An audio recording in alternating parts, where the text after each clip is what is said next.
Bonjour, alors aujourd'hui je voulais vous parler du fameux roman de Margaret Atwood, La Servante écarlate.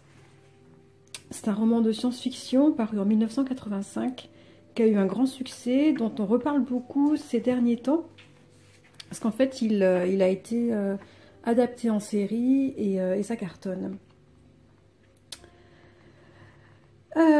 À force d'en entendre parler de cette servante écarlate, j'ai fini par l'acheter et je l'ai terminé il y a quelques jours.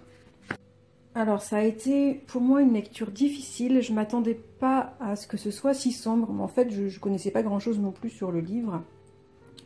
On suit Delfred qui est servante chez un couple qui est haut placé socialement. Delfred est servante, c'est une servante très très particulière, elle est chargée de fournir un enfant à ce couple. Et au fur et à mesure du récit, on apprend en effet que nous sommes dans un monde où très peu de femmes peuvent encore procréer, l'homme ayant tellement joué avec la nature et abusé de celle-ci que la procréation est devenue difficile. Alors ces femmes encore fécondes sont très recherchées, elles sont capturées, elles sont vendues aux familles aisées qui veulent des enfants. Delfred est bien nourrie, elle fait de l'exercice, elle a un rapport chaque soir avec son maître sous l'œil attentif de la maîtresse de maison, c'est très spécial. Ses règles, les moindres symptômes d'une maladie sont observés et à la moindre défaillance, elle peut être déportée. Delfred nous raconte son quotidien et on découvre l'horrible société dans laquelle elle vit. En fait, une secte religieuse a pris le pouvoir et instauré une dictature dans ce petit coin d'Amérique.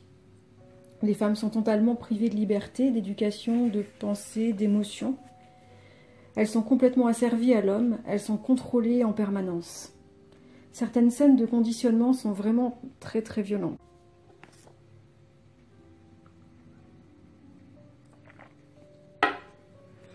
Alors malgré une écriture vraiment très agréable, j'ai trouvé cette lecture quand même très oppressante. Tout est sombre, sans aucun espoir d'évolution. Il y a beaucoup de scènes où Delfred se rappelle sa vie d'avant la dictature et sa capture. Elle avait une vie libre et heureuse, elle a fait des études, elle s'est mariée, elle a une petite fille dont elle ignore si elle est encore vivante.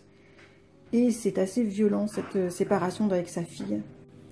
Lorsque Delfred décrit cette vie libre qu'elle avait avant, on sent monter les signes d'une diminution progressive des droits des femmes. Et on voit aussi comment certains personnages vont essayer de lutter, comme sa mère ou sa meilleure amie, qui sont des personnages vraiment intéressants. C'est à la fois très prenant et très angoissant. C'est un roman très roman, en même temps très addictif. J'étais contente de le terminer, en même temps, je me suis précipitée sur l'achat de la suite, Les Testaments, que Margaret Atwood a sorti récemment, donc 35 ans plus tard, je crois. En fait, j'avais prévu d'attendre le printemps et le retour du soleil pour me replonger dans cet univers oppressant. Mais je pense que ça va être ma lecture des vacances de Noël. En fait, j'ai vraiment hâte d'avoir un autre regard sur le monde décrit par Margaret Atwood. Et j'espère aussi un peu d'espoir et de positif. Alors pour conclure, ce roman a été très dur. Mais pour moi, c'est une œuvre majeure qui fait réfléchir sur les notions de liberté, d'écologie, sur la discrimination envers les femmes. En fait, c'est un roman qui a été écrit il y a plus de 30 ans, mais je l'ai trouvé terriblement d'actualité. Et malgré le fait qu'il soit très oppressant, je le recommande, vraiment.